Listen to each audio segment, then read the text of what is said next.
I do realize it sounded dramatic when I said the squash bugs start to take over our house and literally cover our windows from the outside and then start to find their way in, but it's not dramatic. It's already started and it's only early October. Lemon verbena, lemon balm, some yarrow, calendula, pineapple sage, which I'm gonna let the rest of it go to flower because it's so beautiful. Some lavender, some young yarrow flowers that started to pop up. So these will all go in the dehydrator on a very low setting, and then fill up jars.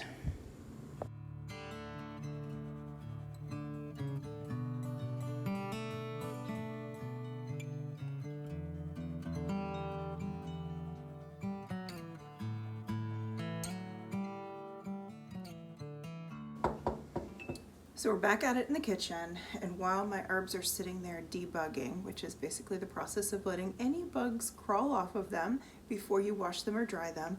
I'm not sure these will need to be washed. They just had a really beautiful rain and I don't think they got muddy, but I will check them over. So now it's just the chance for the bugs to work their way off.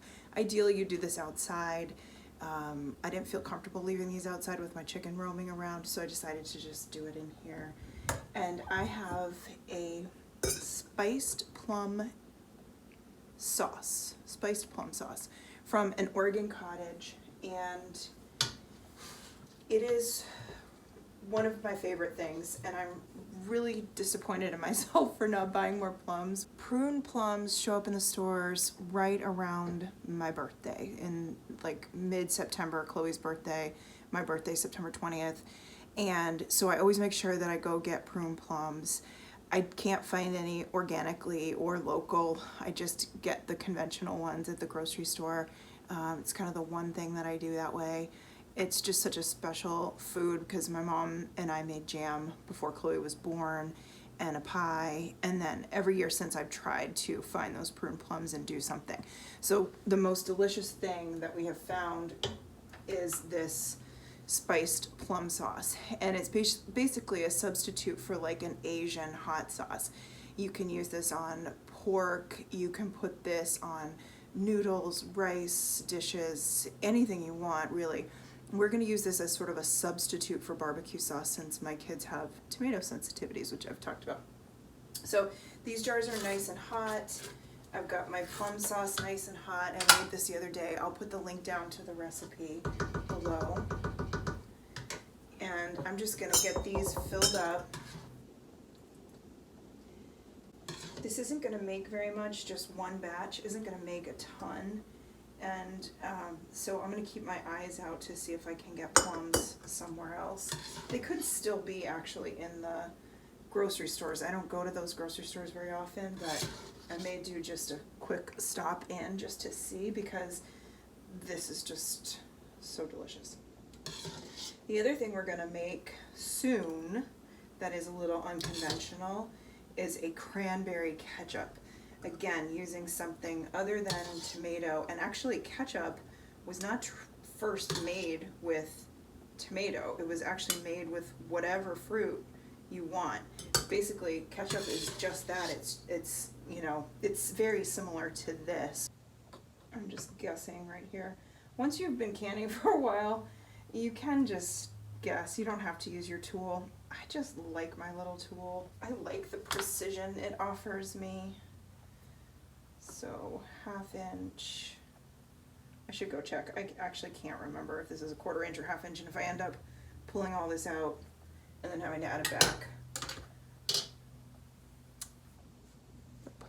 I'm gonna go check. Yeah, it was a 1/4 inch, so now I'm putting it back in. I'm so glad I went and checked. So what I use this for is I make up some pork meatballs. Coriander, gingery, garlicky meatballs, little coconut aminos in there, and just make a really delicious pork meatball. And then you can do whatever veggies you like on the side. You can do broccoli, you can do some scallions, roasted carrots, whatever sounds good to you. And then cabbage would be really good, like a Napa cabbage, stir fried. And then you put this plum sauce on the meatballs, and it is out of this world delicious. It's a great substitute for people who don't like red sauce, like in my house. And you can serve this over rice instead of pasta, because we also have people who don't like pasta, but everybody eats rice. It's very complicated. Beautiful jam. I keep calling it jam. It's not a jam.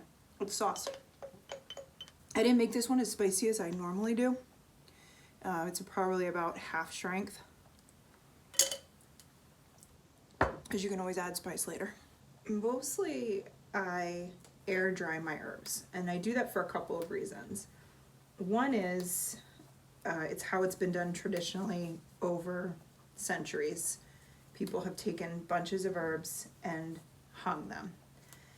And so typically I'll just take the stems, put a rubber band around it, and hang it on whatever I have.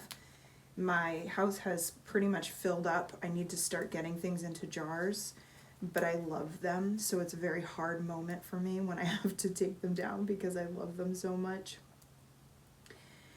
I find that there is such a medicine in little leftover celery. So tomatoes and celery are what I've mostly used these for. And like onion, anything I'm turning into a powder, like the onions, the celery leaves, tomatoes, you can do tomato skins. So I find that having herbs hanging out in your house is medicine, just as it is to grow them, to eat them, to tincture them, to ferment them in honey, whatever it is you're doing with them. Just having them near you. I can't smell very well, but I know that there are people in my house that will appreciate the smells of them. Just visually seeing them hanging there, to me, is such a joy, and I can feel the accomplishment, and I can think about them, because I tend to spend about a year or two with an herb, especially new ones, before I do too much with them. And part of that time spent is just observing, being an observer of them. There's a little tomato seed caught in these, but I don't think it'll affect it too much. So I just become an observer, and some of that observation is doing things like taking the herb and turning it into a tea and tasting it and seeing what it tastes like. What does it feel like when it goes into my body? The last couple of years I've been spending with things like goldenrod, lemon balm, pineapple sage. This one I've been working with for a couple of years. Tulsi basil I've been working with for a couple of years. So now they feel very familiar to me. They feel like companions that I understand how to use. Goldenrod is another one that I've worked with over the last few years. And this year I've been doing things like mullein and yarrow. Those are new to me. Lemon verbena is new to me. What else? Mountain mint, that's a new one to me, but it's very similar to mint.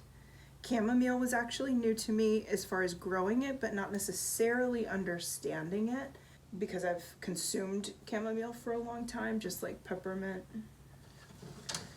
All right, and then I have my calendula up here. I'm going to add a few more on there. All right, so I'm going to tuck these lavender flowers in. Those will be part of a tea. The yarrow will be for tea. This whole thing will be like a tea blend, or contribute to tea blends.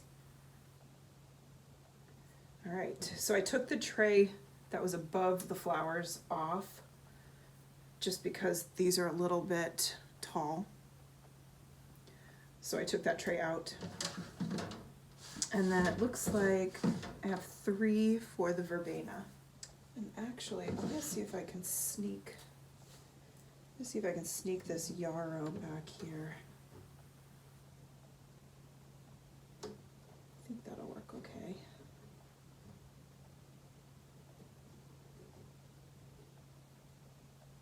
Just tuck it in.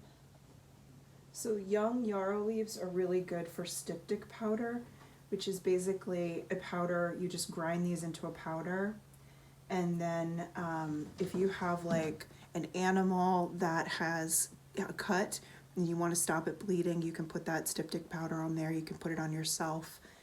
It's just a really nice first aid thing to have. I'm going to hold off on the verbena, and I'm going to go ahead and get my lemon balm in here, because the lemon balm, I just kind of do this.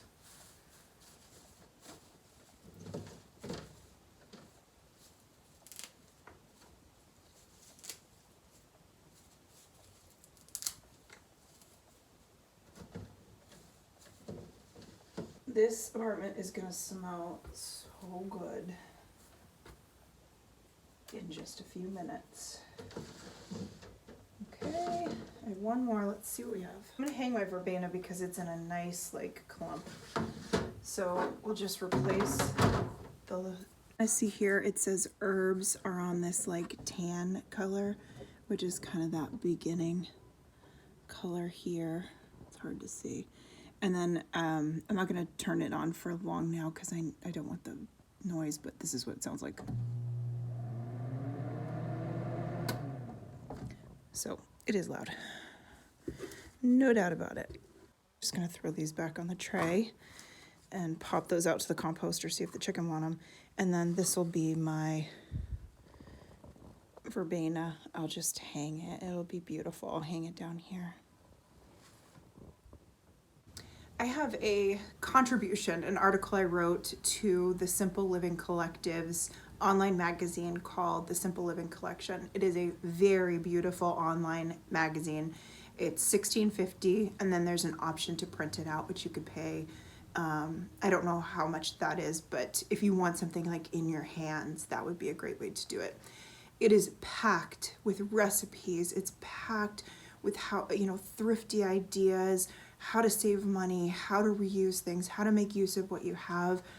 It's really beautiful. I feel like, am I worthy of being in this magazine? Because it's got such amazing people who have contributed. I wrote an article called The Beauty of an Unplanned Garden, and it's about gardening with ADHD. So I do talk about ADHD quite a bit on this channel. I'll probably do so more. But an interesting thing happened today where I went out to the garden and I felt a lot of resistance to my garden. And I realized that one of the things I tried this year, like big time, was the idea of permaculture and planting different levels and layers and having things like different companion plantings and making almost more of a food forest in this garden. And what I realized is that with my neurodiverse brain, I lose all that stuff. Like I planted peas tucked into amaranth, tucked into asparagus, and I just forgot they were there. I keep finding cucumbers. I forgot they were there. And so one thing that's really good for me to notice is that that system may not work for me, as far as it's great for the bees and the birds and the wildlife and the soil. But as far as food production, when I really need something to be productive and give me a lot of food, I'm gonna need to be able to see it, to know it's there. So I'm thinking that instead of that, I might just do chunks in my rows where I kind of chunk. I've done that before and that's worked really well. So it's like, here's celeriac, here's a row of pepper, here's a chunk of peppers, here's a chunk of eggplant. And then instead of them being like tucked into each other, it's very clear like that's the section where they are. And then I won't lose the food. It's hard for me to go out there and see all these things that I lost because I just didn't know where they were there. I can't remember it all. It's a big garden. I can't remember where everything is. But the thing with my brain is that if I can't see it, I don't like have memory of it. Like I've got to be able to go out in the garden and then I'm like, oh, that, yeah, there's cucumbers, there's squash, there's corn. And so in this more like diverse layered planting of things, I just lost stuff. It looks beautiful. Don't get me wrong. It is gorgeous. That part I love. I love it for the beauty, but I may have to reserve that kind of planting for things that I'm not relying on for food. So anyway, this article that I submitted to the magazine, I'm going to put my affiliate link down below. It is a very generous affiliate link, and I am so grateful because right now I'm in the middle of figuring out what I want to do with my life after retiring from coaching. And so this is a wonderful way to generate income. So I'd be so grateful if you do buy this, if you use this link. And just how generous the collective is to let all of its contributors have a unique link that they can use to help generate some income as the magazine sells. So it's just a really beautiful offering. And my article talks all about having ADHD and gardening and how I discovered that I am really good at this, but I've had to come up with a lot of tricks around the way because there is a lot of struggle that steps in for me. It's, you know, just like this, when I went out today, I needed to just focus on herbs, like just get herbs. Don't go out and start to get everything. And I found myself doing that. Like I grabbed a box that was out there, started putting stuff in, and I'm like, no. That can go upstairs. Only the herbs. Like we're just gonna focus on the herbs while we make this jam sauce, spicy plum sauce. And that way I can just focus. So I'm gonna get that boiling. I'm gonna get these drying. I'll take you on a tour of all my dried herbs at some point, probably when the weather's cooler, and all these projects have kind of come to a close. So thanks for hanging out with me in the kitchen. Appreciate you.